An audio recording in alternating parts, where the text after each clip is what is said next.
जी हाँ, आप देख रहे हैं एमएनटी न्यूज नेटवर्क और एमएनटी न्यूज नेटवर्क का हमारा खास कार्यक्रम विचार विमर्श 8:30 बजे का हमारा ये कार्यक्रम होता है। और ये कार्यक्रम आप फेसबुक, यूट्यूब और ट्विटर हैंडल पर, एमएनटी न्यूज नेटवर्क के ट्विटर हैंडल पर, यूट्यूब पर और फेसबुक पर आप लाइव देख रहे हैं, देख सकते हैं।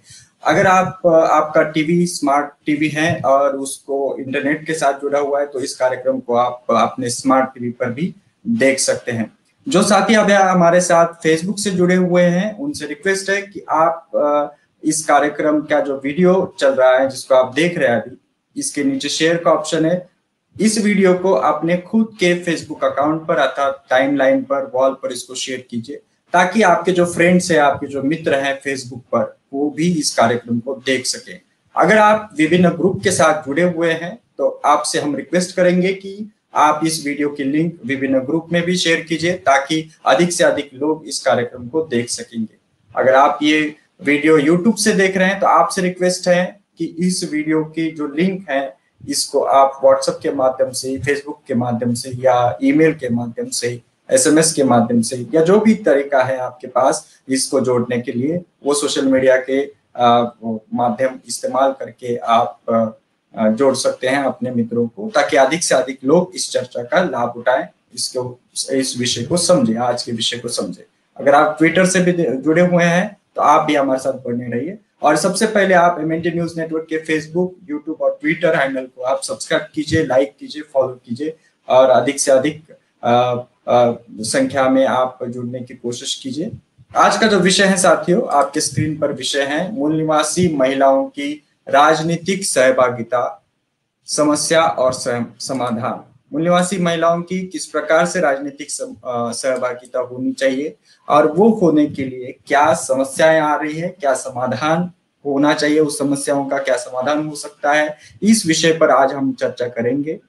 और इस विषय पर चर्चा करने के लिए हमारे साथ जो पैनलिस्ट जुड़े हुए हैं, मूल निवासी डॉक्टर सीमा माथुर जी हैं, सहायक प्राध्यापक हैं पॉलिटिकल साइंस से, कालिंदी विद्यालय दिल्ली विश्वविद्यालय से।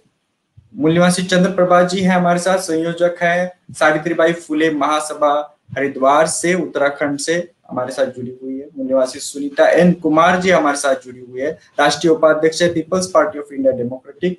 मूल निवासी बीना दास जी हमारे साथ हैं, जिला उपाध्यक्ष है मूल निवासी कर्मचारी कल्याण महासंघ कटिहार बिहार से जुड़े हुए हैं। और मूल निवासी डॉक्टर विनोद आडे जी हमारे साथ हैं, सामाजिक चिंतक मध्य प्रदेश से। तो सभी साथियों को रिक्वेस्ट है कि इस वीडियो को आप अधिक से अधिक लोगों तक पहुंचाइए। साथियों, जो चर्चा हम कर रहे हैं एमएनटी न्यूज नेटवर्क पर, ये अपने आप में हम जो विषय चुनते हैं, हमारी जो रिसर्च टीम है ये विषय हमारे लिए लाती है और काफी सारे हमारे जो दर्शक है वो भी हमें रिक्वेस्ट करते हैं कि किन मुद्दों के ऊपर इस हमारे चैनल पर चर्चा होनी चाहिए। और जो चर्चा हम करते हैं ये मूल निवासी बहुजन समाज से के जो समसामयिक विषय होते हैं उनसे संबंधित, मूल निवासी बहुजन समाज से संबंधित जो विषय होते हैं उनके ऊपर हम ये चर्चा होती है। तो मैं आज के हमारे कार्यक्रम के जो हमारे पैनलिस्ट है उनको मैं आमंत्रित करना चाहूंगा। सबसे पहले डॉक्टर सीमा माथुर जी, आपका बहुत बहुत स्वागत है इस कार्यक्रम में। हमारे साथ चंद्र प्रभा जी जुड़ी हुई है, आपका भी स्वागत है। सुनीता एन कुमार मैडम हमारे साथ जुड़ी हुई है, आपका स्वागत है। डॉक्टर विनोद आडे जी, आपका भी बहुत बहुत स्वागत है। बीना दास जी, आपका भी बहुत बहुत स्वागत है इस कार्यक्रम में। सर्वप्रथम एमएनटी न्यूज नेटवर्क की ओर से मैं दर्शकों को का भी पुनः एक बार स्वागत करना चाहूंगा। जो विषय हम चर्चा कर रहे हैं, मूल निवासी बहुजन महिलाओं की राजनीति में सहभागिता, समस्या और समाधान, इस विषय पर हम चर्चा करेंगे। शुरुआत जो है हम डॉक्टर सीमा माथुर जी से करना चाहेंगे। आप पॉलिटिकल साइंस की है, पॉलिटिकल साइंस पढ़ा रहे हैं और काफी सारे छात्र आपके इन मुद्दों के संदर्भ में आपके साथ चर्चा होती होगी। तो मैं आपसे ये जानना चाहूंगा, हमारे दर्शकों को आप ये बताइए कि ये जो मूल निवासी बहुजन समाज है जिसको हम SC ST OBC और माइनॉरिटी में ये समाज जो है विभाजित है, लेकिन इसको एक शब्द में कहा जाए तो ये मूल निवासी बहुजन समाज है। इस मूल निवासी बहुजन समाज की जो महिलाएं हैं, नारियां है, नारीवाद एक हमारा अभी काफी बड़ा कार्यक्रम भी हुआ था। तो मूल निवासी बहुजन समाज की जो महिला है, इनकी राजनीति में आने की प्रक्रिया अभी तक कैसी रही है, क्या इनका राजनीतिक सहभाग आज तक का कैसा रहा है, इसका क्या चित्र आप हमारे दर्शकों को बता पाएंगे? सबसे पहले तो मैं आप सभी का बहुत बहुत आभार व्यक्त करना चाहूंगी। प्रदीप जी, आपने एमएनटी ने बहुत अच्छा ये विषय चुना है जो जी महिलाओं की राजनीतिक सहभागिता के ऊपर है। और हमारे साथ जो है दूसरे पैनलिस्ट बैठे हुए हैं, उन सबका भी मैं हार्दिक स्वागत करती हूँ यहाँ पर। तो अगर हम मूल निवासी महिलाओं की बात करें, जैसा कि आप कह रहे थे कि जो बहुजन जो महिलाएं हैं वो उसमें समाज का जो 85% जो समाज का जो सेक्शन है वो आता जी है, और उसमें 50% जो महिलाओं की भागीदारी है। तो अगर हम राजनीतिक सहभागिता की बात करें तो जो बहुजन समाज है वही राजनीति में बहुत पीछे रहा है। और अगर हम महिलाओं की बात करते हैं तो उनकी आवाज तो बहुत दूर दूर तक हमें बिल्कुल भी सुनाई नहीं देती है इतिहास में। क्योंकि अगर हम सहभागिता की बात करें कि सहभागिता से क्या मतलब है राजनीति में महिलाओं का, तो सहभागिता से अर्थ सिर्फ इस बात से नहीं लिया जा सकता कि महिलाएं जो है वो चुनाव के लिए प्रतिभागी बने और वोट दें, सिर्फ इससे नहीं लिया जा सकता। तो राजनीतिक सहभागिता का जो अर्थ है वो अपने आप में बहुत ब्रॉडर है। क्योंकि राजनीतिक दल में शामिल होना, प्रचार प्रसार करना, इसके अलावा देश में क्या राजनीतिक मुद्दे चल रहे हैं उन पर बातचीत करना, उन पर अपनी समझ बनाना, अपनी राय रखना।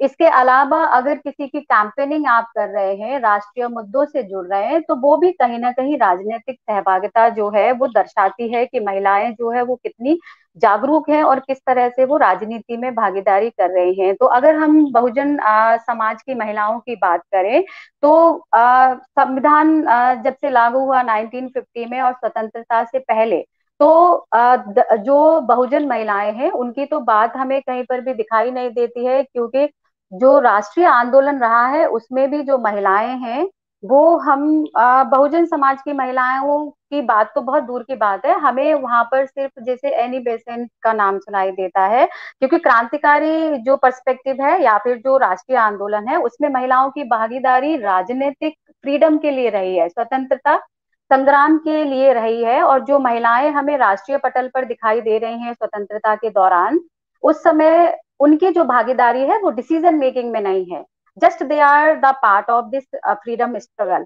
लेकिन हाँ, इससे पहले अगर हम बात करें, स्वतंत्रता आंदोलन से पहले की हम बात करें, तो हमें जो है सावित्री बाई फुले का नाम नजर आता है। वो एक ऐसी महिलाएं हैं जिन्होंने महिलाओं के लिए शिक्षा की शुरुआत की। उन्होंने बहुत सारी जो समस्याएं सह करके, उस समय की जो परेशानियां, जो समाज, क्योंकि जो ये पैट्रियार्कल जो सोसाइटी है उसमें महिलाओं को एक तो दोयम दर्जे का माना गया है, और इस वजह से उनका डिसीजन मेकिंग में कोई कंट्रोल नहीं है। और अगर हम ओवरऑल हमारे बहुजन समाज की बात करें तो बहुत लंबे समय तक जो ये कास्ट बेस्ड जो सिस्टम है, जो वर्णाश्रम जो व्यवस्था है हमारे समाज में, जिसमें पूरे समाज को चार सेक्ट में जो विभाजित किया गया है, जिसमें शूद्र जो है सबसे नीचे है, तो अगर हम उसकी बात करते हैं तो उनको डिसीजन मेकिंग प्रोसेस में कहीं पर भी वो दिखाई नहीं देते। क्योंकि उनके बच्चे कहाँ पढ़ेंगे, वो कहाँ काम करेंगे, किस तरह का रोजगार करेंगे, सोसाइटी में उनकी क्या स्थिति होगी और बदले में वो क्या अर्जित करेंगे उसके।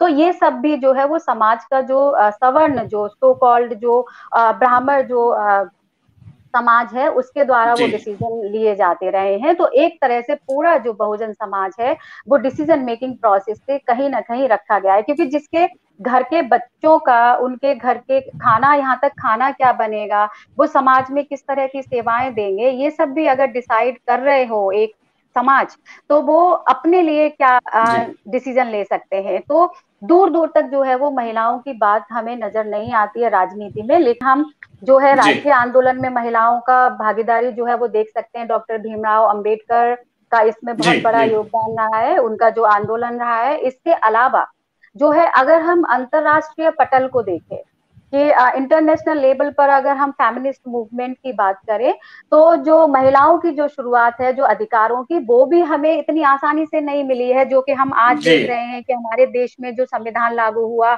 उसके बाद जो महिला और पुरुष में बिना किसी जाति के और धर्म के और लिंग के जो है वो समान अधिकार हमें मिल गए हैं। लेकिन जी ये बहुत लंबे संघर्ष का परिणाम है, क्योंकि जब अगर हम वुllस्टोनक्राफ्ट की बात करें तो वो एक ऐसे लिखती है, विंडिकेशन ऑफ जी राइट्स फॉर विमेन।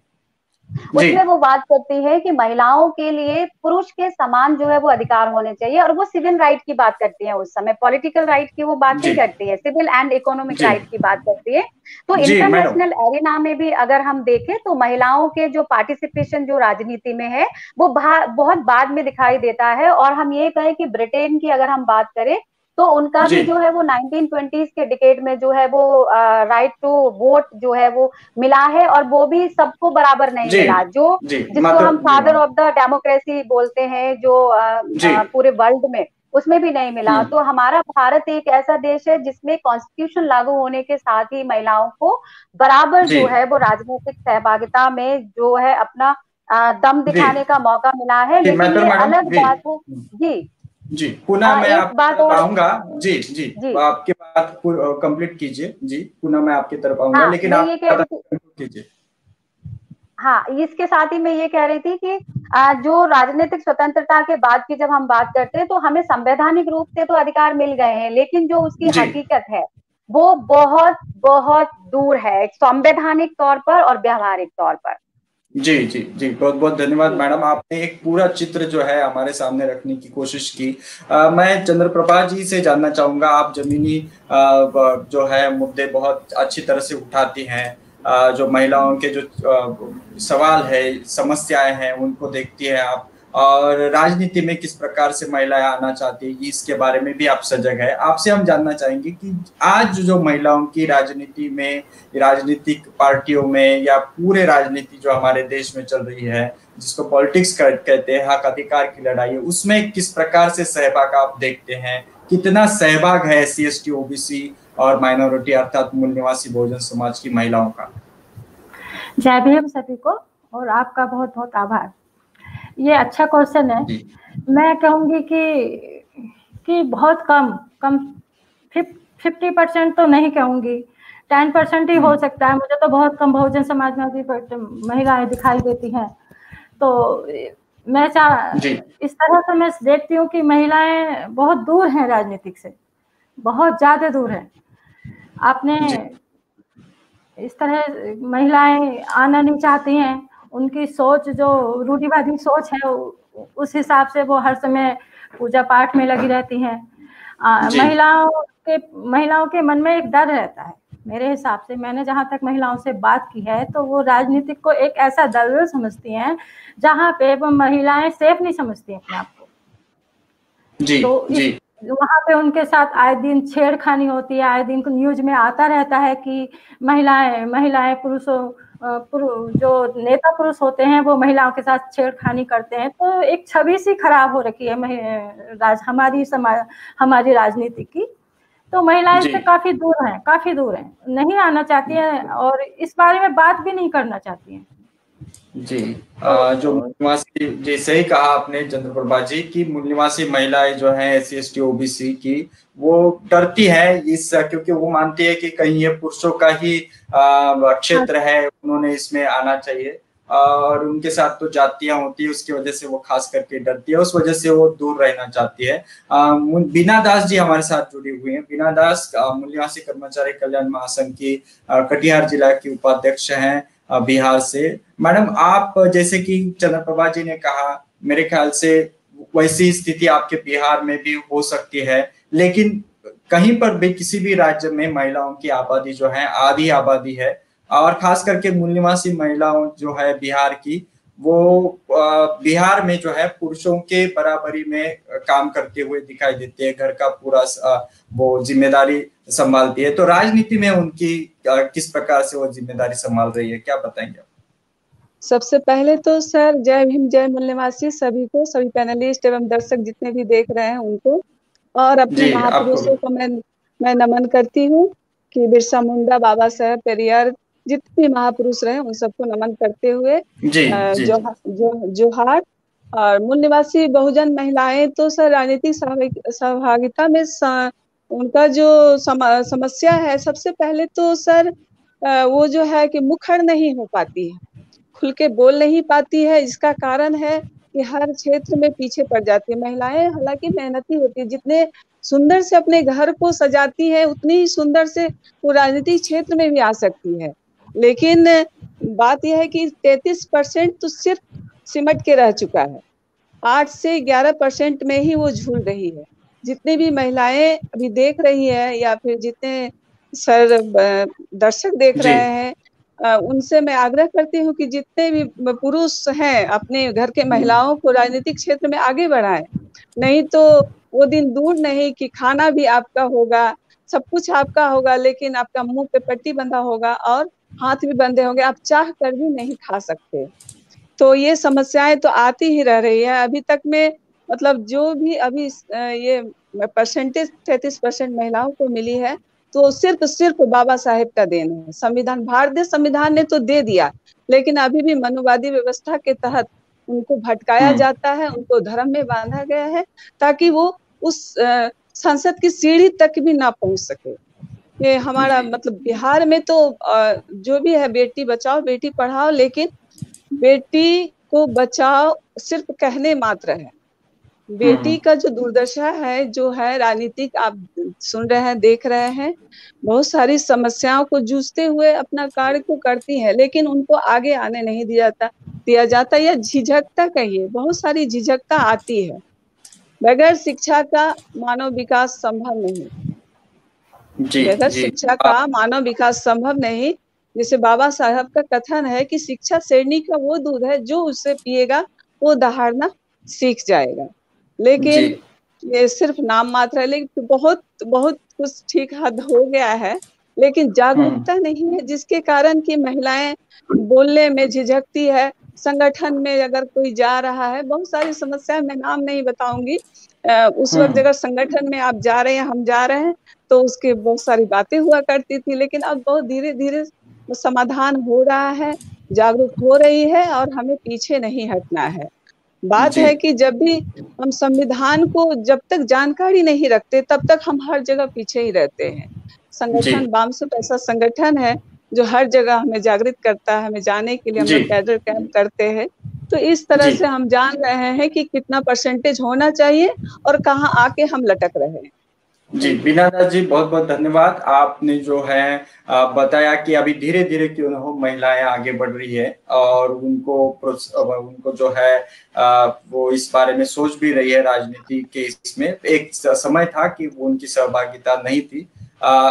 ये बात सही है। डॉक्टर विनोद आडे जी, आप इस बारे में भी गहराई से चिंतन रखते हैं। आपसे हम जानना चाहेंगे, हमारे पहले 3 पैनलिस्ट ने बताया हुआ है, खास करके 2 जो पैनलिस्ट है चंद्रप्रभा जी और बीना दास जी ने, उन्होंने खास करके मूल निवासी महिलाओं की जो समस्या है वो राजनीति में क्यों नहीं आती, या खास करके पूरे जो सब भारतीय राजनीति में या राजनीतिक गतिविधियों में अपने जिले में हो या अपने तहसील में हो आना नहीं चाहती, उसके कारण बताए। आप कैसे देखते हैं इन समस्याओं की तरफ? क्या सहभागिता है, कैसे क्या समस्याएं आप समझते हैं?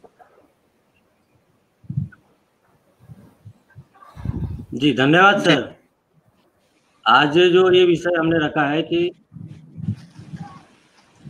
महिलाओं की सहभागिता, तो मैं इतना कहना चाहूँगा कि भारत में जो राजनीति में महिलाओं की जो सहभागिता है, इसको समझने से पूर्व हमें भारतीय परिवेश और सामाजिक जो हमारी संरचना है उसको जानना समझना बहुत जरूरी है। अगर हम सहभागिता को जानना है तो हमें सामाजिक संरचना को जानना पड़ेगा, क्योंकि भारत एक ऐसा देश है जिसमें लड़कों के प्रति सक्रियता दिखाते हैं, सजगता दिखाते हैं, और लड़कियों के प्रति उदासीनता दिखाते हैं। और यही कारण है कि आज आजादी के 70 साल होने के बावजूद भी आज हमारी महिलाओं की सहभागिता राजनीतिक क्षेत्र में हो या सामाजिक क्षेत्रों में नहीं दिखाई दे रही है। तो ये जो सामाजिक ढांचा समाज में बना हुआ है, जिसमें पुरुष प्रधान संस्कृति है, पुरुष सत्ता केंद्र बना हुआ है, और पुरुष केंद्र को व्यवहार को अपना कर जो समाज जीवन जी रहा है, उस कारण से महिलाओं को, लड़कियों को थोड़ा अलग नजर से देखा जाता है। और जब ऐसी नजरिए से देखा जाता है जिसके कारण से वो महिलाएं चाहे सामाजिक क्षेत्र हो चाहे राजनीतिक क्षेत्रों में खुलकर नहीं आ पाती है, और इस कारण से महिलाओं का जो प्रतिनिधित्व है वो आज हमें जो आजादी के 70 साल के बाद दिखाई देना चाहिए था वो आज दिखाई नहीं दे रहा है। तो मैं यहाँ सहभागिता और प्रतिनिधित्व दोनों में थोड़ा अंतर बताना चाहूंगा कि सहभागिता एक अलग चीज है और प्रतिनिधित्व एक अलग चीज है। जैसे जैसे हमारे समाज में सहभागिता बढ़ेगी वैसे वैसे प्रतिनिधित्व बढ़ेगा, लेकिन अगर समाज में सहभागिता ही नहीं होगी तो हमारा प्रतिनिधित्व सामने नहीं आएगा, हमारा प्रतिनिधित्व उच्च कोटि का नहीं बनेगा।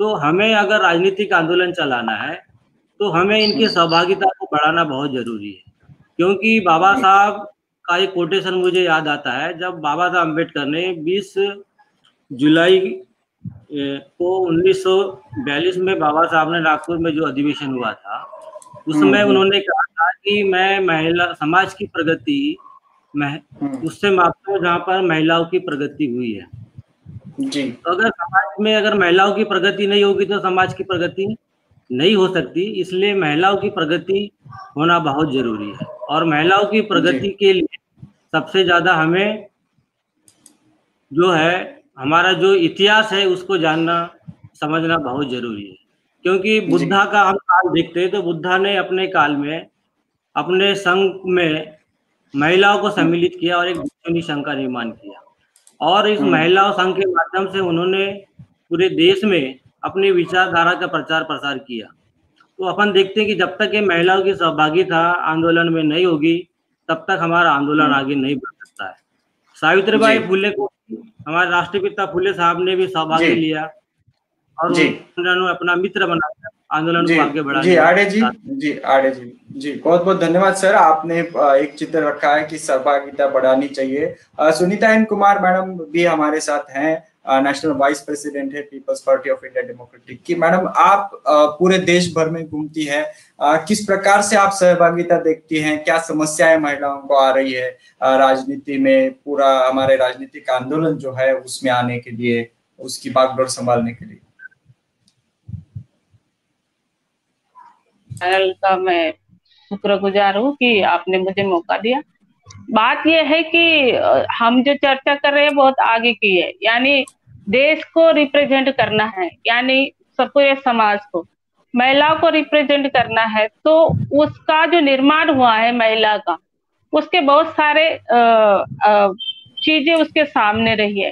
सामाजिक परिवेश हुआ, उसका एजुकेशन हुआ, और रूढ़ी हो गई, परंपराएं, बहुत सारी चीजें ऐसी कि वो उस हिसाब से वो बन गई है। लेकिन अगर आप ये सहभागिता यानी पॉलिटिकल लेवल है, यानी लोगों का रिप्रेजेंट करना, यानी संसद में जाना, यानी राजनीति में जाना कि समूह का रिप्रेजेंट करना है, यानी समाज का रिप्रेजेंट करना है, अपने महिलाओं का रिप्रेजेंट करना। इसमें हम ऐसा देखेंगे कि भारत में पहले जो पीएम बनी इंदिरा गांधी जी, उसके बाद बहुत सारे हमारे राजनीति में लोग आए। तो इसमें बहुत है, इंदिरा गांधी, प्रतिभा देवी सिंह पाटिल जो राष्ट्रपति रह चुकी है, सुषमा स्वराज है, सीतारमन है, निर्मला सीतारमन, इसमें महाश्वेता देवी, लता मंगेशकर, और ये सुश्री मायावती है, जयललिता, ममता बनर्जी, तो ऐसे बहुत सारे लोग हैं। लेकिन ये बहुत कम लोग आए हैं, ये बहुत कम आया। और आगे हम देखेंगे कि इसमें कई सारी महिलाएं अनमैरिड थी जो राजनीति में, जैसे ममता बनर्जी वो भी है, मायावती जी भी है। तो बहुत सारी इसमें चीजें हैं कि ये सहभागिता उस लेवल पे नहीं। अगर हम अपने देश का परिदृश्य देखें इसमें, तो ये 193 देशों में जो औसत स्थान है भारत का, वो 141वां है। अगर हम देखेंगे राजनीति में महिलाओं की स्थिति, विश्व भर की विश्व स्तर पर संसद में 22.6% महिला की भागीदारी है, जहाँ भारत का जो औसत है 12% है। तो और 23 कैबिनेट मिनिस्ट्री में 6 महिला है और 78 महिला सांसद है। बस 17वीं लोकसभा में 17% हमारा सहभाग रहा है। तो आप देखो कि 100 में से 17% सहभाग कितना कम है, बहुत ज्यादा कम है। तो इसके बहुत सारे कारण भी है। उसके ये जो कारण है कि वो लैक ऑफ एजुकेशन है, इग्नोरेंस है, मतलब अज्ञानता है, इम्पैक्ट ऑफ रिलीजन है, यानी धर्म का प्रभाव है, और धार्मिक कर्मकांड है इसमें। तो ये सारी चीजें इसमें। दूसरा कि हमें जो भूमिका है निर्णय प्रक्रिया में, हमारी भूमिका नहीं होने से दोहरा सामाजिक रवैया है, प्रशिक्षण का अभाव है, पुरुषों पर आर्थिक निर्भरता है, गरीबी एवं धार्मिक प्रतिबंध शामिल है। मतलब ये सारी चीजें होने के बाद, इतनी सारी रुकावटें के बाद ये कुछ महिलाएं आगे आती है और इस तरह से सहभागी होती है। तो वो जो जिस तरह से वो बनी है, वो तो बोलना ही नहीं सीखी है। बहुत सारी महिलाएं बोलती ही नहीं है कि उन्हें क्या दिक्कत है। तो और फिर एक और बात इसमें शामिल आती है, जो फ्रेंच क्रांति की मैं एक स्टोरी बताती हूँ, छोटी सी है। उसमें पेरिस की जो बस्तिल किले में, मतलब फ्रेंच रिवॉल्यूशन की बात है, किले में 30 वर्ष से बंद रखी गई एक महिला थी। उसको जब फ्रेंच क्रांति हुई तो उस किले को जड़ से उखाड़ दिया जहाँ से वो कैद थे, और राजनीतिक लोग कैदी भी उसके साथ थे। लेकिन वो सब जब ये आजाद हो गए तो स्त्री को भी खुला दे दिया, मतलब स्वतंत्रता मिली। पर वह सूर्य प्रकाश से डरने लगी, वो घबरा गई बाहर की दुनिया देख के, सूर्य प्रकाश को या उजाला देख के, और उसने कहा अगर आप मुझे मेरे अंधेरी कोठरी में नहीं डालोगे, पहुंचाओगे, तो मैं किसी की हत्या करूंगी या फांसी पर लटक जाऊंगी। देखिए इसका जो परिणाम है, चिरकाल से अभ्यस्त घातक संस्कार, मतलब बहुत दिनों से या सदियों से जो घातक संस्कार हमारे ऊपर है, तो मनुष्य को कितने प्यारे लगते हैं। तो महिला की स्थिति भी ऐसी है, अपनी स्वतंत्रता से वो डरती है, उसे अपने अधिकारों को हासिल करने कैसे करूं पता नहीं चलता। तो वो बहुत सारी स्थिति है जिसमें सामाजिक है, धार्मिक है, रूढ़िवादी है, और एरिया के अलग अलग चीजें हैं। जैसे पैट्रियार्की हम कहते हैं, जैसे पुरुष सत्ता है, तो पुरुष को भी पता नहीं, आज मॉडर्न पुरुष को भी पता नहीं कि वो महिला के साथ किस तरह से व्यवहार करे, सुशील महिलाओं के साथ किस तरह से व्यवहार करे, अनपढ़ महिलाओं के साथ व्यवहार करे। तो ये बहुत सारी चीजें प्रशिक्षण के मामले तो हमारा जो जन जागृति, जो जागृति का काम है, वो चेतना का काम है बहुत कम लेवल पे, इसीलिए वो बहुत सारी समस्या है।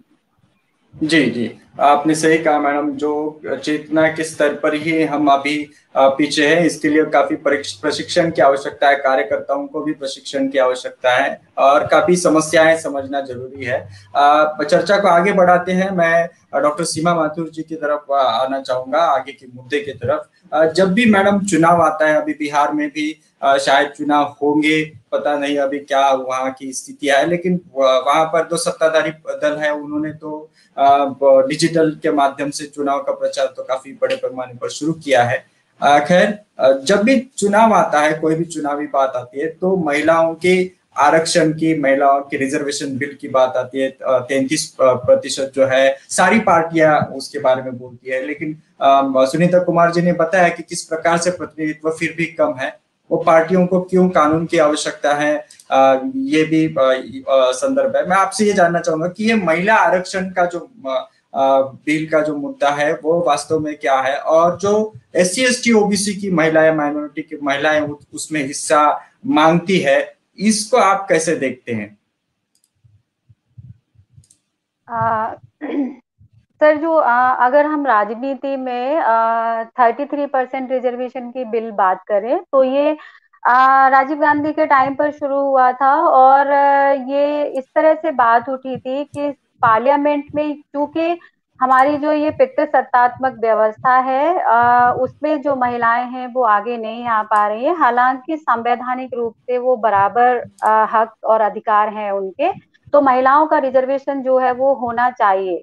ये बिल लाया गया, लेकिन आप ये देख लीजिए उसके बाद जो है वो 3 डिकेड के आसपास हो गए हैं, और अभी तक उस बिल को जो है वो ठंडे बस्ते में डाल दिया जाता है। हाँ, चुनाव के टाइम पर जो है इस पे समय समय पर बातचीत होती है, लेकिन ये राजनीतिक दल ही है जो इस बिल को लेकर के आए पार्लियामेंट में, और ये राजनीतिक दल ही है जो उस बिल को अभी तक भी पास नहीं होने देना चाहते हैं। तो इसके ऊपर जो है वो जो इसके पीछे एक प्रमुख कारण वो ये हो सकता है कि जो महिलाएं कि वो जो डर है कि महिलाओं की राजनीतिक सहभागिता और उनका प्रतिनिधित्व जैसे ही बढ़ेगा वो उनको चुनौती देने लगेंगी, क्योंकि जो अभी वो सत्ता पर काबिज हैं वो आगे जब महिलाएं आएंगी तो कहीं ना कहीं जो नंबर जो इंक्रीजमेंट ऑफ इन नंबर्स होगा, क्योंकि आप ये देखिए कि 1950s के बाद जितने चुनाव हुए हैं अभी तक 17वीं लोकसभा जो चल रही है उसमें महिलाओं का जो रेशियो आप देख लीजिए कि नेशनल पार्लियामेंट में 78 नंबर्स में है।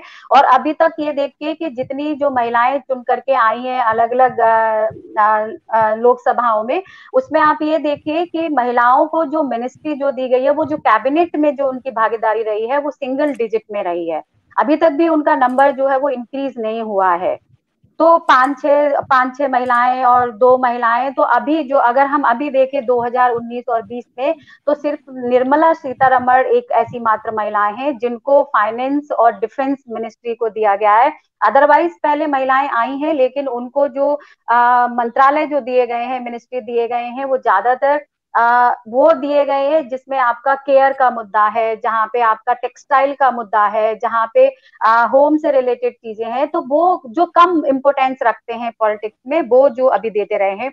तो ये जो पॉलिटिकल पार्टीज हैं वो बात तो करती है कि महिलाओं को आना है, तो वो सहभागिता तो चाहते हैं कि महिलाओं की जो भागीदारी है वो ज्यादा से ज्यादा होनी चाहिए, लेकिन जैसे ही प्रतिनिधित्व की बात होती है, जैसे मैडम भी बता रही थी कि जैसे ही प्रतिनिधित्व की बात होती है तो वो कहीं ना कहीं जो पॉलिटिकल पार्टीज हैं वो अपने हाथ पीछे खींच लेती है, जिसके जिसके पीछे का जो प्रमुख कारण है ये जो पैट्रियार्कल जो माइंडसेट है, जो उनको कहीं ना कहीं ये डर लगता है कि आने वाले समय में उनको जो है वो चुनौती मिल सकती है, खास करके राजनीति और प्रॉपर्टी के मामले में। आप ये देख लीजिए कि महिलाओं को जो प्रॉपर्टी में संपत्ति में जो है वो बराबर का हक है, लेकिन फिर भी अभी कितनी महिलाएं हैं जो प्रॉपर्टी में अपना हिस्सा मांगती हैं, हालांकि वो जानती हैं कि हमें भी बराबर का हिस्सा है। उसी तरह से वो जानती है, महिलाएं जानती है कि हमें जो है वो राजनीति में बराबर की हक और भागीदारी है, लेकिन वो आगे नहीं बढ़ पा रही है। तो इसके लिए वो महिलाएं जो है वो रिस्पॉन्सिबल नहीं है। अभी इससे पहले जो है वो हमारे पैनलिस्ट बहुत सारी समस्याओं पर बात कर चुके हैं, लैक ऑफ एजुकेशन है, लैक ऑफ अवेयरनेस है,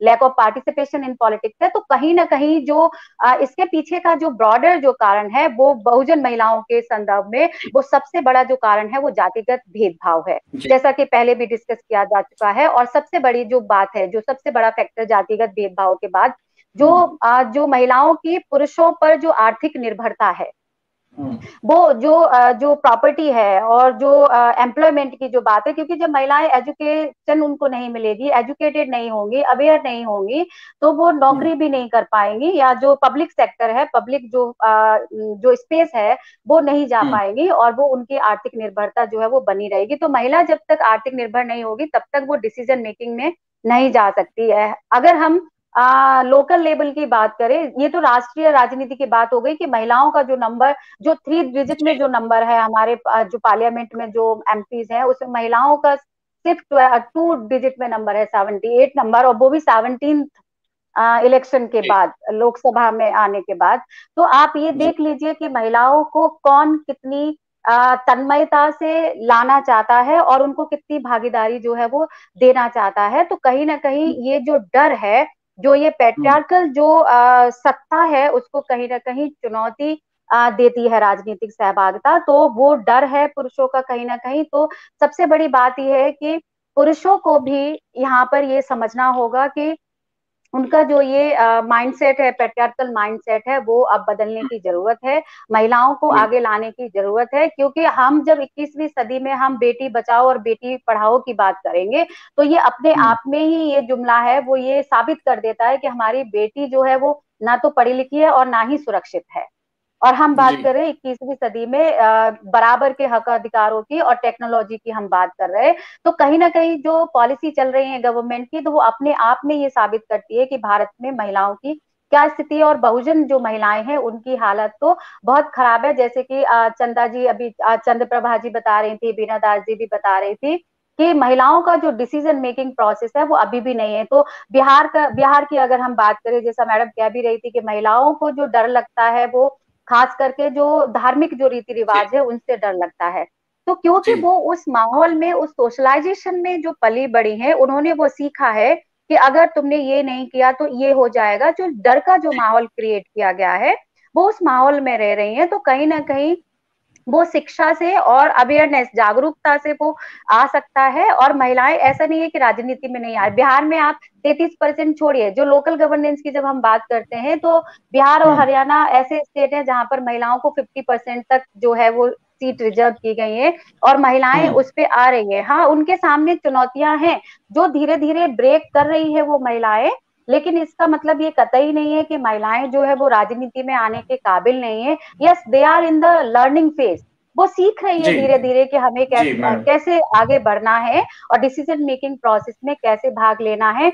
इसके लिए ऑर्गेनाइजेशन के रूप में और सरकार के रूप में और संस्थाओं के रूप में और खास करके पुरुषों को महत्वपूर्ण भूमिका निभानी है कि महिलाओं की जो भागीदारी प्लस उनका जो प्रतिनिधित्व है वो किस तरह से राजनीति में बढ़ाया जाए, क्योंकि महिलाएं हर तरीके से काबिल हैं और उन्होंने अपने आप को साबित किया है समय समय पर। बिल्कुल बिल्कुल, आपने बहुत ही एक महत्वपूर्ण बात बताई है कि पुरुषों ने जो है महिलाओं को आगे आने के लिए अपना रास्ता जो है उनका खुला कर देना चाहिए, रोकना नहीं चाहिए, उनको आगे बढ़ाना चाहिए। चंद्रप्रभा जी, जो बात हम डॉक्टर सीमा माथुर जी से कर रहे हैं महिला आरक्षण बिल के बारे में, उन्होंने भी बताया कि कैसे 33% इसको पॉलिटिकल पार्टियां ला रही है और वही उसका विरोध कर रही है। विरोध का जो मुद्दा हालांकि दिखाई देता है, जो आपको भी पता है कि जो 33% जो मुद्दा है उसमें SC ST OBC माइनॉरिटी की महिलाएं अपना हिस्सा मांग रही है और ये बोला वो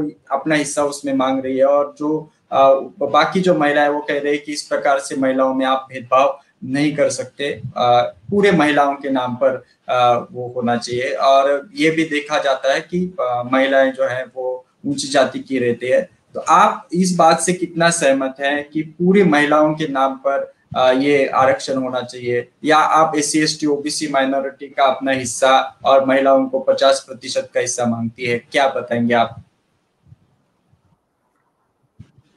जी, मैं ये कहना चाहूंगी कि महिलाओं को कम से कम 50% का हिस्सा तो देना ही चाहिए, क्योंकि अम्बेडकर साहब जी ने भी बराबर का हक दिया है जब पुरुषों के, तो महिलाओं को वो मिलना ही चाहिए। हालांकि पुरुष नहीं चाहते हैं कि महिलाएं आगे आएंगी, आगे आए, आगे आके काम करें, क्योंकि जहां तक मैं समझती हूँ अभी भी उनके दिमागों में वही मनुवादी सोच हावी है कि वो महिलाओं को आगे देखना ही नहीं चाहते। और जैसे ही कुछ महिलाएं आगे आना भी चाहती हैं तो जो पुरुष होते हैं उनके घर परिवेश में वो उनको इस तरह से एक तरह से धिक्कार देते कि जाओ जाओ, आप नहीं कर सकते, आपको बोल नहीं सकती, आप हटिए, पीछे हटिए, आपको ये नहीं करना है, आप घर में ही रहिए। तो इस तरह से जो उनका जो कॉन्फिडेंस है, एक तरह से उनको डोमलाइज किया जाता है कि आप नहीं बोल सकती। यहाँ तक कि मैं जहाँ तक समझती हूँ कि महिला घर परिवेश के डिसीजन में भी उनको बोलने का अधिकार नहीं होता है, कि जब घर में कोई डिसीजन लिए जाते हैं तो बड़े बड़े लोग जो बैठ जाते हैं वो कहते हैं कि नहीं नहीं, आप नहीं बोलोगी, आप महिला हैं, आप हट जाइए यहाँ से, आपको बोलने का अधिकार नहीं है। जबकि हमें आज़ादी को काफी साल हो गए हैं, अम्बेडकर साहब जी ने भी जो हमें अधिकार दिए हैं वो सब लागू होने के बाद भी अभी तक मनुस्मृति इस तरह से लागू है पुरुषों के दिमाग में कि वो उसे उतारना ही नहीं चाहते। हालांकि जो अम्बेडकरवादी पुरुष हैं वो भी कहीं ना कहीं। मैं आपसे चंद्रप्रभा जी, मैं आपसे ये जानना चाहता हूं कि जो महिला आरक्षण बिल की हम चर्चा कर रहे हैं, इसमें SC ST OBC और माइनॉरिटी की जो महिलाएं, बहुजन समाज की, मूल निवासी बहुजन समाज की जो महिलाएं, वो अपना हिस्सा मांग रही है, लेकिन बाकी कुछ लोग ऐसे बोल रहे हैं कि उनको अलग से हिस्सा देने की जरूरत नहीं। इस बात से आप कितना सहमत है? क्या असहमत है? मिलना चाहिए, उनको हिस्सा मिलना चाहिए, क्योंकि महिलाओं में वो काबिलियत है कि वो कर सकती हैं अच्छा विकास, देश का विकास कर सकती हैं वो, क्योंकि जब वो घर को इतने अच्छे से संभाल सकती हैं तो वो देश के लिए भी अच्छा काम कर सकती हैं। लेकिन पुरुष हैं जो नहीं चाहते हैं करना इसको आगे, उनको बराबर का हिस्सा मेरे हिसाब से उनको मिलना ही चाहिए। और बहुजन समाजवादी की महिलाओं को आना चाहिए आगे, क्योंकि जब हम महिलाएं आगे आएंगे तभी तो महिलाएं अपने आप को सेफ समझेंगी। संसद में जाएंगी महिलाएं, 50% महिलाएं अगर संसद में जाती हैं तो आगे आने वाली महिलाओं को जो है डर निकल जाएगा मन से कि महिलाएं तो हैं हमारे, कम से कम आधी महिलाएं पुरुषों के बराबर महिलाएं अगर संसद में होती हैं तो महिलाओं के प्रति का ये डर निकल जाएगा कि महिलाओं से जो छेड़खानी होती है वो होना बंद भी हो जाएगा और जो उनका राजनीतिक में आने से जो डर है, भय है, वो भी निकल जाएगा। ये उनको मिलना ही चाहिए। जी जी, बहुत बहुत धन्यवाद मैडम। बीना दास जी हमारे साथ जुड़े। बीना दास जी, क्या बताएंगे आप? ये जो महिला आरक्षण बिल की हमेशा बात चलती रहती है और अभी माथुर मैडम ने भी बताया कि बिहार में और बाकी काफी सारे राज्यों में जो पंचायत स्तर की इसमें है 50% अभी महिलाएं आ रही हैं, उसको आगे बढ़ाया जा रहा है। लेकिन SC ST OBC माइनॉरिटी की महिलाओं को इस आरक्षण बिल के माध्यम से रोका जा रहा है। आप क्या कहते हैं? 50% जो आरक्षण का मुद्दा चंद्रप्रभा जी कह रहे हैं कि 33% नहीं हुए तो 50% होना चाहिए। इन सभी बातों के ऊपर आप अपनी क्या राय रखना चाहेंगे? ये कहने की बात है कि 50% तो पंचायत में आया हुआ है, ये सब दिखावे का है। जब मैं इसमें 2 लाइन कहना चाहती हूँ, जब नारी है शक्ति तो वह क्यों रहे बेचारी, जब नारी है शक्ति तो क्यों रहे बेचारी, नारी कभी हारती नहीं, उसे हराया जाता है। समाज क्या कहेगा ये कहकर डराया जाता है। जब बाबा साहेब ने बाहर विदेश गए थे पढ़ने के लिए तो उन्होंने देखा कि महिलाएं कंधे से कंधा मिलाकर वहां काम कर रही है, जो बहुत ही सराहनीय था। और उन्होंने सोचा कि हमारे देश में इतने लाचार मनवादी व्यवस्था के तहत दबी कुचली महिलाएं, उनका दर्द को उन्होंने समझा और उन्होंने 33% भारतीय संविधान में आरक्षण उन्होंने दिया।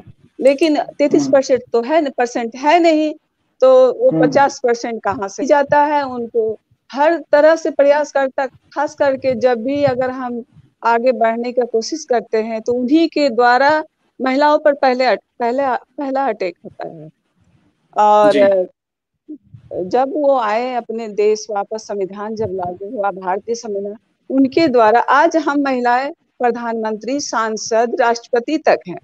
तो 50% आप क्या कहेंगे? 33% पहले हो जाए तो उसके बाद हम 50% का भी मांग करेंगे। महिला आंदोलन भी बहुत जरूरी है इसमें।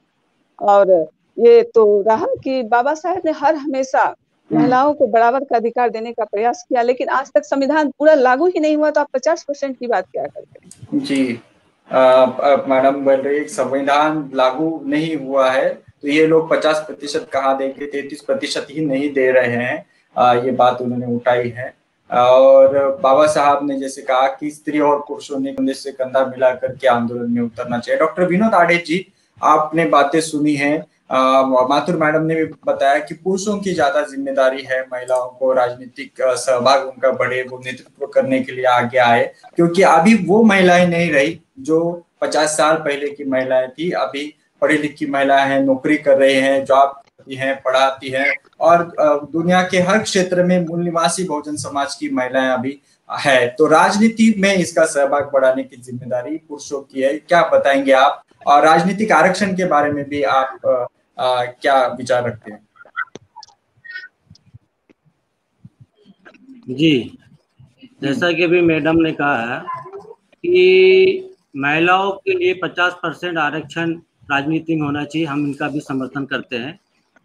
क्योंकि हम देखते हैं कि पंचायत विभाग चुनाव में, जिला पंचायत हो या ग्राम पंचायत हो, उसमें महिलाओं को रिजर्वेशन दिया है, चाहे SC हो, ST हो, OBC हो, उनमें रिजर्वेशन रखा है। तो उस कारण से उनमें लीडरशिप डेवलप हुई है, उन महिलाओं में बहुत ज्यादा परिवर्तन आया है, उनकी प्रगति हुई है।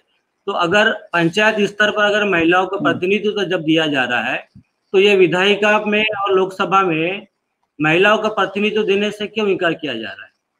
मुझे ऐसा लगता है कि अगर SC ST OBC की महिलाओं को लोकसभा विधानसभा में अगर प्रतिनिधित्व दिया जाता है तो मुझे लगता है कि इस देश के अंदर में जो गैर बराबरी की व्यवस्था चलाने वाले लोग हैं, इन्हें डर लगने लगा है कि अगर SC ST OBC का प्रतिनिधित्व अगर महिलाओं का अगर आ जाता है तो निश्चित ही ये हमारी जो व्यवस्था जो पहले से चली आ रही है कि महिलाओं को अपने गुलाम बना के रखो, अपनी दास्ता बना के रखो, तो यह जो पुरानी जो व्यवस्था है ये खत्म हो जाएगी, यह उन्हें डर लगने लगा है। इसलिए SC ST OBC के महिलाओं को कोई प्रतिनिधित्व नहीं दिया जा रहा है, और प्रतिनिधित्व नहीं दिए जाने के कारण से आज वो महिला आरक्षण बिल जो है लटका हुआ है। इसलिए हमें अगर वो रिजर्वेशन बिल अगर संसद में अगर लागू करना है तो हमारे जो SC ST OBC की जो विधायक है, सांसद है, इन लोगों को समाज में जागृति लाने की जरूरत है। अगर हमारी महिलाएं जागृत होती है, समाज जागृत होता है, तो निश्चित रूप से एक दबाव बढ़ेगा, जिसके कारण से यह बिल संसद भवन में लाया जाएगा, उसको पारित किया जाएगा। जब देवगौड़ा की सरकार थी उस समय यह बिल लाया गया, लेकिन आज इतने साल 1956 में यह बिल संसद भवन में लाया गया और 1996 के बाद से अभी तक यह बिल लागू नहीं हुआ है। तो इसमें मुझे जो है मनुवादी की व्यवस्था की बू आती है। अगर यह इसी तरह से अगर यह बिल लटका रहेगा तो हमारी महिलाओं का विकास नहीं हो सकता है। इसलिए हमें इस बिल को लाने के लिए ज्यादा से ज्यादा हमारा जो पुरुष प्रधान समाज है, इस पुरुष प्रधान समाज में अपनी सोच को बदलना पड़ेगा, अपने विचार को बदलना पड़ेगा और हमारी मूल्यवासी महिलाओं के प्रति अपनी सोच को बढ़ाना पड़ेगा, उनको प्रोत्साहित करना पड़ेगा, उनका हौसला अफजाई करना पड़ेगा, तब जाके हमारी महिलाएं इस मुकाम को हासिल कर सकती। जी बिल्कुल, आपने कहा कि पुरुष प्रधान जो सोच है हमारे मूल्यवासी बहुजन समाज में भी ये सोच कुछ लोगों में है, उसको आपको छोड़ना पड़ेगा। और ये जो महिला आरक्षण बिल के ऊपर भी आपने बात की कि 50% होना चाहिए। मैं सुनीता एन कुमार जी की तरफ आना चाहूंगा। मैडम, आपकी जो पार्टी है ये तो 50% आरक्षण की बात कर रही है, आपके पार्टी के अंदर में ही 50% महिलाएं होनी चाहिए और उनको आप चुनाव में टिकटें देने की भी बातें हमारे चैनल पर आपके जो पार्टी के प्रवक्ता है, नेतृत्व है, उन्होंने बोली है बार बार। ये सारी जो चीजें हम चर्चा चल रही है महिलाओं की सहभागिता को लेकर के और आपकी पार्टी की घोषणा को लेकर के, क्या बताएंगे आप SC ST OBC माइनॉरिटी की जो महिलाएं हैं उनको राजनीति में लाने के लिए जो आपकी घोषणा है 50% और ये 33% आरक्षण का जो राजनीति चलती है, इसके बारे में क्या कहेंगे? मैं इस बारे में ये कहना चाहती हूँ कि इसके पहले 2014 से पहले ये महिला आरक्षण की बात चल रही थी, लेकिन 14 के बाद महिला आरक्षण की बात कोई नहीं उठा रहा। इसको हम जैसे देख रही थी, मेरे वक्ताओं ने कुछ ने बताया कि ये महिला आरक्षण 33% है। ये जो मामला है ना, ये जो आरक्षण का मामला है पूरा, ये जो महिला है कौन सी महिला है, इस तरफ हमें देखना होगा कि ये जो महिला आरक्षण बिल लंबित पड़ा है तो इसमें कौन कौन लोगों ने विरोध किया और उसके कारण क्या थे। पहले तो हमें समझना होगा कि इसमें जो महिलाएं होगी वो बिल के अनुसार उसमें SC ST और OBC की महिलाएं नहीं होगी। इसका ये हमें क्लियर होना चाहिए। तो SC ST OBC की महिला उस बिल के अंदर नहीं होगी, तो वो जो महिला है आएगी 33%, तो वो कौन सी महिला आएगी? तो नेचुरल है, जो सो कॉल्ड अपर महिला आएगी, सवर्ण महिला आएगी। तो फिर इसमें हमारा क्या है? अगर हमने ये कह दिया कि वो नहीं लागू कर रहे तो हमारा इसको कोई फायदा ही नहीं कि वो कर रहे कि नहीं कर रहे। लेकिन इसको जो अपोज कर रहे थे, जो लीडर, तत्कालीन लीडर, जो अगर हम महिला आरक्षण की बात करें तो उसमें मुख्य रूप से मुलायम सिंह जी थे, सुश्री जी मायावती जी थी और लालू प्रसाद यादव थे और बैकवर्ड के कुछ लीडर्स थे जो उस बिल को उन्होंने पास नहीं होने दिया। वो मीडिया ने उसका गलत प्रचार करा उस समय कि ये पास नहीं होने दे रहे, ये महिलाओं के विरोध में। लेकिन वो लीडर महिलाओं के विरोध में नहीं थे, वो ये चाहते थे कि इसमें हमारी भी भागीदारी हो, यानी SC ST OBC भी की महिलाओं की भी 33% में भागीदारी हो, ये इनका आर्ग्यू था, इसीलिए वो लंबित है। लेकिन अभी तो जो मोदी सरकार है ये तो इस बारे में कुछ सोच ही नहीं रही, उनका तो एजेंडा कहीं और है। दूसरा कि जो आरक्षण, ये षड्यंत्र है, बहुत बड़ा षड्यंत्र है, इसको हमें समझना होगा। 33% महिलाओं को तो कैसे समझेंगे? जैसे 10% जो EWS का प्रतिनिधित्व रिजर्वेशन इन्होंने दिया है, उसमें दूसरे लोग नहीं है, मतलब SC ST OBC के गरीब लोग उसमें नहीं आएंगे, ये हमें समझना होगा। दूसरा कि और एक बात हमारे पैनलिस्ट ने कही कि जो गाँव की राजनीति यानी जो सरपंच है उसका अगर हम सर्वे देखेंगे तो 2-4 सरपंच तो ठीक है अपनी इंडिविजुअल पे कैपेसिटी पे काम कर रही है, लेकिन हमने ऐसा देखा कि जो गांव की राजनीति में पति सरपंच का मतलब क्या है कि पत्नी सरपंच के पोस्ट होल्ड करी है, लेकिन जो एग्जीक्यूट करता है उसका पति करता है। इस तरह से ये तो क्या ये रिप्रेजेंटेशन माना जाएगा? ये नहीं माना जाएगा। ये क्यों नहीं माना जाएगा? क्यों? फिर पैट्रिक सामने आती है। और एक बात हमने कही कि वहां पर और एक षड्यंत्र शुरू हो गया है। जो SC ST OBC का जो रिजर्वेशन है गांवों में, जो पंचायत मामले में, उसमें और हमने समाज में घूमते हमने एक षड्यंत्र देखा। जो सवर्ण लोग, सवर्ण जिसको हम कहते हैं, वो जो ठाकुर बनिया ब्राह्मण लोग, ये क्या कर रहे हैं? ये शेड्यूल कास्ट की महिला से शादी कर रहे हैं। किस लिए? खाली वो सर्टिफिकेट के लिए। और फिर उस महिला को सरपंच बनाते हैं और फिर वो सत्ता अपने हिसाब से चलाते हैं। तो क्या फिर ये इसको हम कैसे भागीदारी मानेंगे? या तो फिर वो उसका यूज हो रहा है, मिसयूज हो रहा है, उस कानून का मिसयूज हो रहा है। तो उसके कारण भी बहुत है, लेकिन हमें इन चीजों को जाना हो। दूसरा कि ये जाति आधारित जो हमारा रिजर्वेशन है, इसको हमने सही तरीके से देखना चाहिए और विश्लेषण करना चाहिए कि इसका अभी तक क्या असर हुआ। जैसे आपने कहा कि हमारी PPID का क्या इसमें वो है, हमारे तो मैनिफेस्टो में कि हम भागीदारी देंगे, यानी रिजर्वेशन नहीं देंगे, हम भागीदारी देंगे। भागीदारी होती है हिस्सेदारी, मालिक के ना हक होगा उसके अंदर उसका।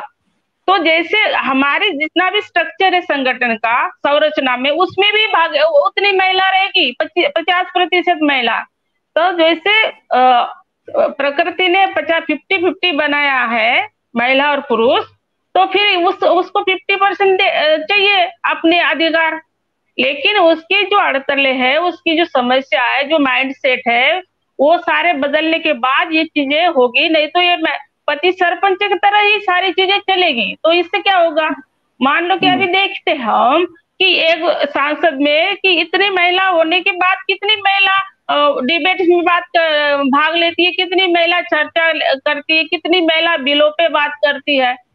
तो फिर इस तरह से डमी कैंडिडेट होने से कुछ बदलाव नहीं आएगा, हमें ये समझना होगा।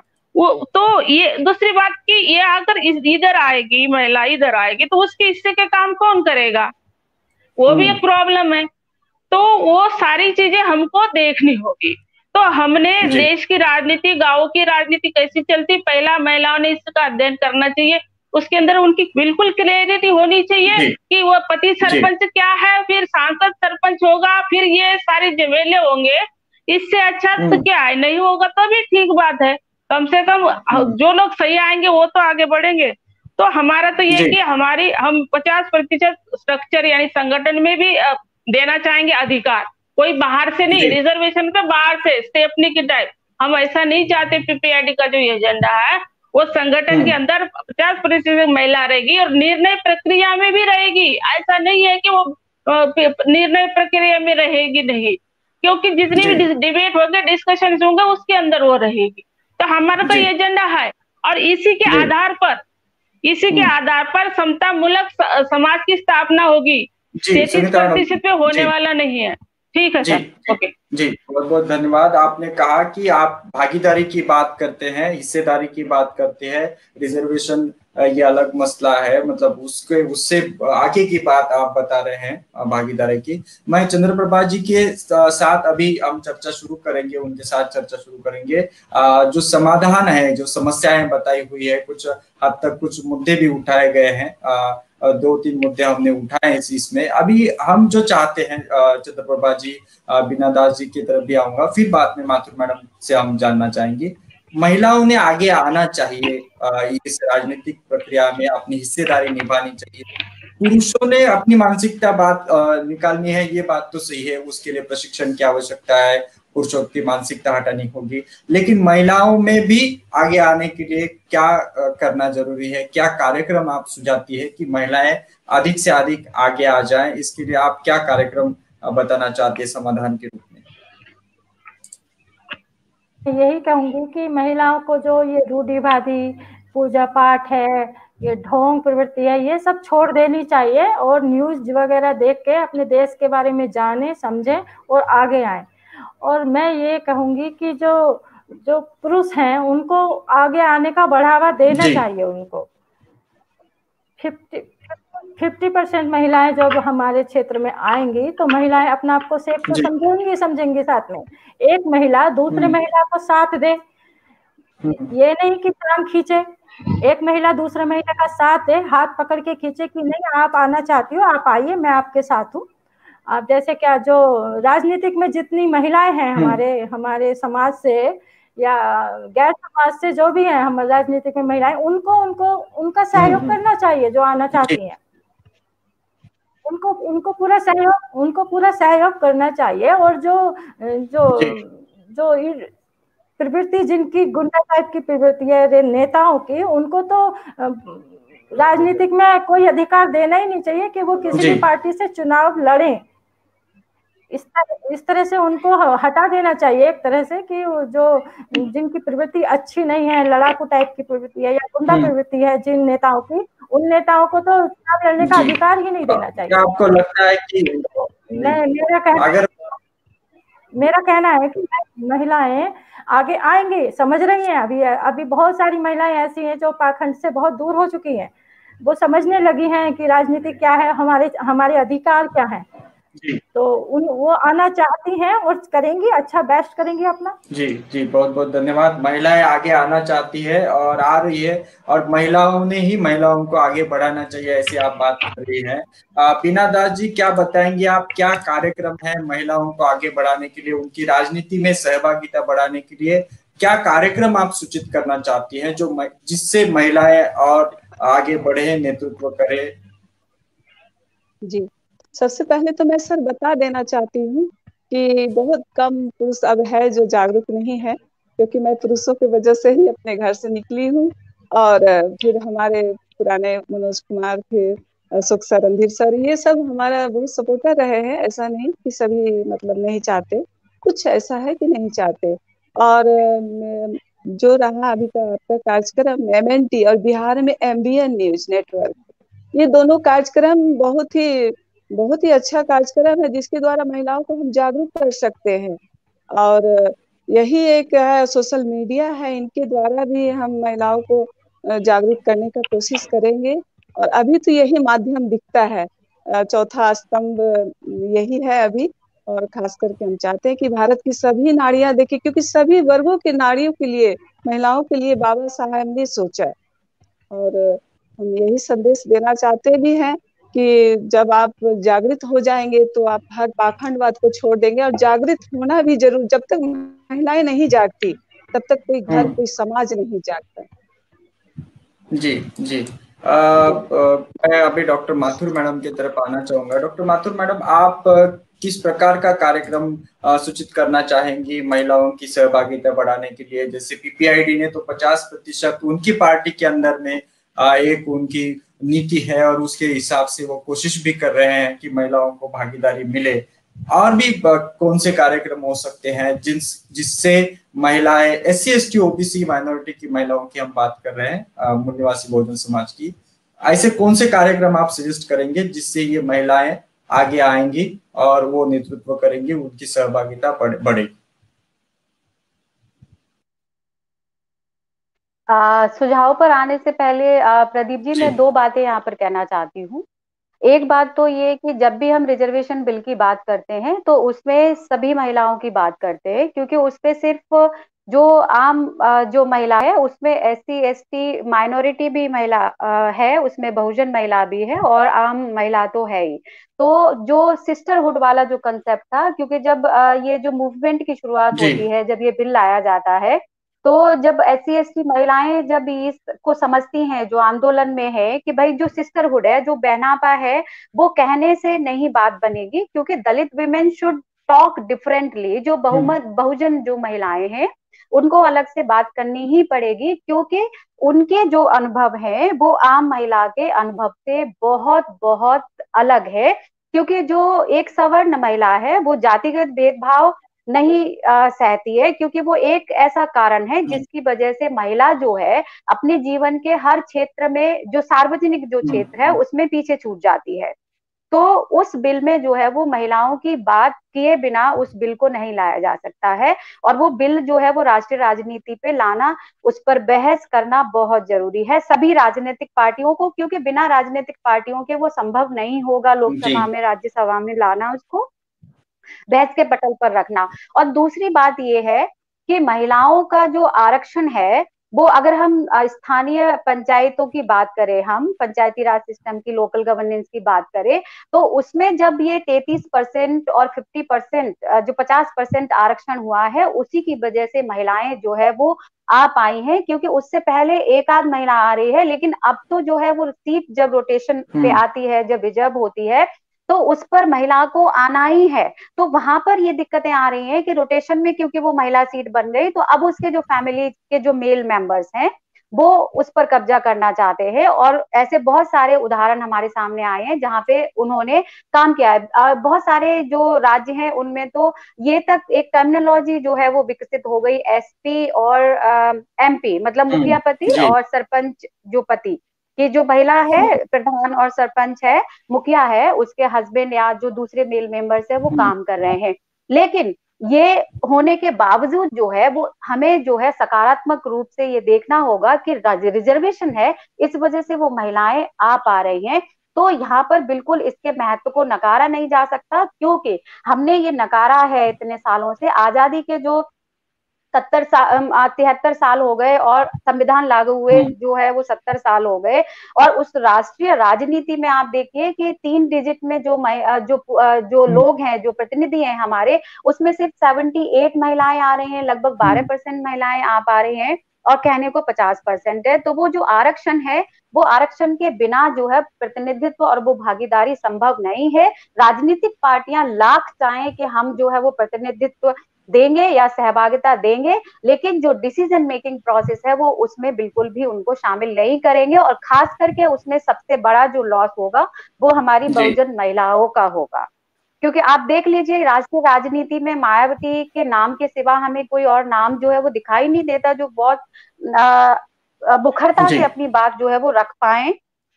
और इसके अलावा जो है, अगर हम ये मतलब ये कह सकते हैं हम कि जो first phase of the reservation है वो लाना ही होगा, और उसके बाद उन महिलाओं को राजनीति में आने के बाद फिर वो आपका जो सवाल है वो शुरू होता है कि उनके जो कैपेसिटी जो है वो उनकी कैसे बढ़ाई जाएगी, उनमें लीडरशिप जो है वो कैसे, मतलब आपके सुझाव प्रोग्राम क्या है जिससे उनकी सहभागिता बढ़े। तो सबसे पहले तो उनका आना, एंट्री इनटू पॉलिटिक्स बहुत जरूरी है, और वो रिजर्वेशन के माध्यम से ही आ सकती है राष्ट्रीय राजनीति में। और जो लोकल गवर्नेंस है उसमें वो आना एक सकारात्मक पहल है 73rd और 74th अमेंडमेंट से, लोकल अर्बन एंड रूरल जो एरियाज में जो महिलाएं आई हैं, तो इसको मैं बहुत सकारात्मक तरीके से देखती हूँ, क्योंकि जैसा मैं पहले भी कह चुकी है कि वो सीख रही हैं और वो धीरे धीरे वो जो उनमें लीडरशिप की क्वालिटी है वो डेवलप हो रही है। तो अगर हम सुझाव की बात करें कि महिलाओं की जो लीडरशिप है वो हम कैसे स्ट्रॉन्ग कर सकते हैं, तो सबसे बड़ी जो पहल है वो सरकार की तरफ से होनी चाहिए कि जो महिलाएं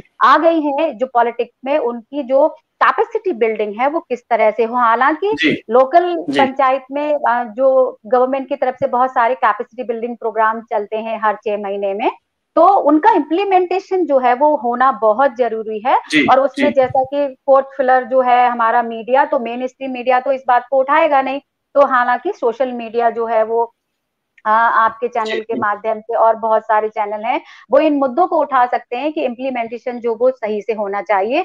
दूसरा जो सुझाव वो मैं देना चाहूंगी कि महिलाओं को जो है वो खुद से पहल करनी पड़ेगी, they should take the initiative कि वो उनको आना है, तो इसलिए उनको जो है वो ज्यादा से ज्यादा अवेयर होना पड़ेगा, राजनीतिक मुद्दों पर बहस करनी पड़ेगी, चाहे वो लोकल हैं चाहे वो राष्ट्रीय नेशनल लेवल के मुद्दे हैं, उन पर बहस जो है वो करनी पड़ेगी, बात करनी पड़ेगी। क्योंकि क्या होता है ज्यादातर आप देखिए कि एक बहुत साधारण सी मैं बात कह रही हूँ यहाँ पर, कि जब हम घर में बैठ के चर्चा करते हैं किसी भी मुद्दे पर, टीवी चल रही है तो वहां पर जो लोग हैं वो बात कर रहे हैं, कोई भी पॉलिटिक्स का मुद्दा, अभी ले लीजिए कि राम मंदिर का मुद्दा बड़े जोरों शोरों से चल रहा है, सबके फैमिली में बात हो रही है, लेकिन महिलाएं क्या है, महिलाएं जो है, क्योंकि जो ये जो सोशल स्ट्रक्चर, जो पैट्रियार्कल जो स्ट्रक्चर है, जो सोशलाइजेशन का जो नॉर्म्स है, उसमें महिलाएं या तो किचन में काम कर रही होती हैं, या फिर दूसरे काम कर रही होती हैं, या फिर मान लीजिए वो बैठी हैं, लेकिन फिर भी उस बहस का वो मुद्दा नहीं, बहस में वो भागीदारी नहीं कर पाती है। क्यों नहीं कर पाती है? क्योंकि उनको ये सिखाया ही नहीं गया कि they are also the part of that discussion. तो वो इनिशिएट जो है वो उनका लेना पड़ेगा, और ये इनिशिएटिव जो है वो शिक्षा से आएगा, जागरूकता से आएगा। तो जो महिलाएं ऑलरेडी पॉलिटिक्स में है, तो शिक्षा का मतलब यहाँ पे सिर्फ स्कूली शिक्षा का मतलब नहीं है कि वो पढ़ी लिखी है या अनपढ़ है। तो महिलाएं जो है वो लिटरेसी का मतलब नहीं है यहाँ पर, वहां पे अवेयरनेस से है कि महिलाओं में जो अवेयरनेस है वो उसमें हमारे आसपास के माहौल से बनेगी, डिस्कशन से बनेगी, टीवी चैनल जो देखते हैं, जो मुद्दे आते हैं उससे बनेगी, और जो बहुत सारे जो सामाजिक जो आंदोलन है, सामाजिक संगठन है जो काम कर रहे हैं, और खास करके जो राजनीतिक दल हैं, उनको महिलाओं को जो है वो आगे लेके आना पड़ेगा। लेकिन वो सिर्फ कहने भर से नहीं होगा, उसके लिए एक ठोस कदम जो है वो उठाना पड़ेगा, पेपर में रिटन करना पड़ेगा डॉक्यूमेंट में कि हाँ we have this much portion for our women in our party. हम ये नहीं कह सकते कि हाँ महिलाओं को आना चाहिए, आना चाहिए नहीं, आना है। हमें अभी प्रेजेंट में बात करनी होगी, और वो SC ST विमेन का बहुत क्लियर कट वहां पे स्पेस होना बहुत जरूरी है, तभी हम जो है वो बहुजन महिलाओं की हम बात कर सकते हैं। क्योंकि बहुजन की बिना बात किए हुए हम महिलाओं की प्रगति की बात नहीं कर सकते, और महिलाओं की प्रगति की बात किए बिना हम इस देश की प्रगति की बात नहीं कर सकते। जैसा बाबा साहब भी ये कहते थे कि महिलाओं की प्रगति जो है होगी तभी देश की प्रगति भी होगी। तो बाबा साहब का जो योगदान रहा है महिलाओं की स्थिति को ऊपर उठाने में, उतना काम किसी और लीडर ने नहीं किया है, क्योंकि बाबा साहब के बिना तो जो महिलाएं हैं वो घर से बाहर कदम भी नहीं रख सकती थी। जी बहुत बहुत धन्यवाद मैडम, आपने काफी गहराई से और विस्तार से अपनी बात बताई है, क्या समाधान होना चाहिए। डॉक्टर विनोद आडे जी, हमारे पास समय की भी कमी है, फिर बाद में हमें सुनीता एन कुमार मैडम से भी सुनना है, क्या समाधान है महिलाओं को राजनीति में उनकी सहभागिता बढ़ाने के लिए और उनको नेतृत्व प्रदान करने के लिए, आप क्या समाधान सुझाना चाहते हैं, क्या समाधान आप बताना चाहते हैं? आपने पैनलिस्ट की भी बातें सुनी है। जी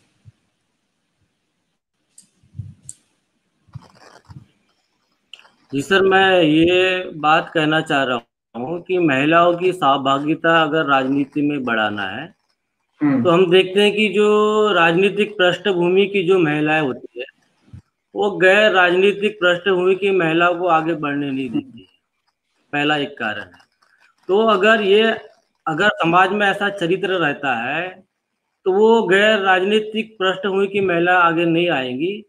इसके लिए वो हमेशा ये रहती है कि मैं ही सर्वे सर्वा हूँ, और इस कारण से गैर राजनीतिक पृष्ठभूमि की जो महिलाएं आगे नहीं आती है। इसलिए मुझे लगता है कि जो फुले अम्बेडकरी विचारधारा की जो राजनीतिक पार्टियां काम कर रही है, उस राजनीतिक पार्टी ने हमारी महिलाएं जो SC OBC की है, अधिकतर जो महिलाएं है हमारी गैर राजनीतिक पृष्ठभूमि की महिला है, तो इन गैर राजनीतिक पृष्ठभूमि की महिलाओं को पर्याप्त मात्रा में उनको प्रतिनिधित्व अपने पार्टी में देना चाहिए। सिर्फ प्रतिनिधित्व देने से काम नहीं चलेगा, बल्कि उनको उनकी लीडरशिप डेवलप कैसे किया जाए इसके लिए भी प्रोग्राम बनाना पड़ेगा। तो अगर महिलाओं के लिए लीडरशिप का प्रोग्राम अगर हम बनाते हैं तो निश्चित रूप से हमारी महिलाएं दूसरी महिलाओं को देखकर भी वो आगे आती है। तो हमें यह राजनीतिक स्तर पर हमारी जो पार्टियां हैं उन लोगों को ये काम करना चाहिए, और हमें हमारी महिलाओं में आत्मविश्वास को बढ़ाना चाहिए और उनको लीडरशिप की ट्रेनिंग देनी चाहिए। जी बहुत बहुत धन्यवाद सर, आपने संक्षिप्त में बात की कि एक ट्रेनिंग की आवश्यकता है, प्रशिक्षण की आवश्यकता है, संगठन के अंदर में भी ये सारी चीजें जरूरी है। सुनीता एन कुमार जी, आपके वक्तव्य के साथ ही हम ये कार्यक्रम समाप्त करने वाले हैं। आप क्या कार्यक्रम, आपकी पार्टी और आप किस प्रकार का कार्यक्रम बता रही हैं, क्या समाधान है आपके पास महिलाओं को राजनीति में आगे लाने का, उनकी सहभागिता बढ़ाने का, उनको नेतृत्व प्रदान करने का? सुनीता मैडम। हमें कई मोर्चे पे काम करना है। एक तो हमने लीडरशिप को स्पॉट करना है। लीडरशिप स्पॉट करने के बाद उनको स्पेशल ट्रेनिंग दिया जाएगा।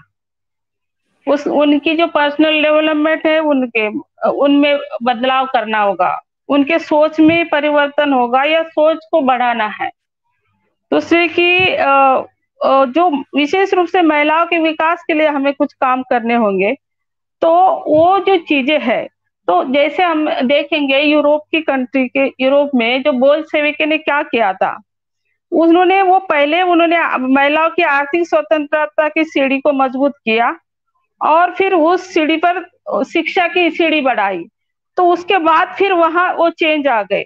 तो फिर हमें जो अड़चने हैं, तो एक तो फ्री करना है महिलाओं को, दूसरा लीडरशिप स्पॉट करना है, ट्रेनिंग है। ये सारे मामले को देखकर फिर हमें उनको आगे मतलब पार्टी में लाना है या राजनीति के लिए लाना है। तो बहुत सारी चीजें इसमें है कि हमें महिलाओं को लाने के लिए महिलाओं से बात करना है, महिलाओं को स्पॉट करना है, ट्रेनिंग देना है।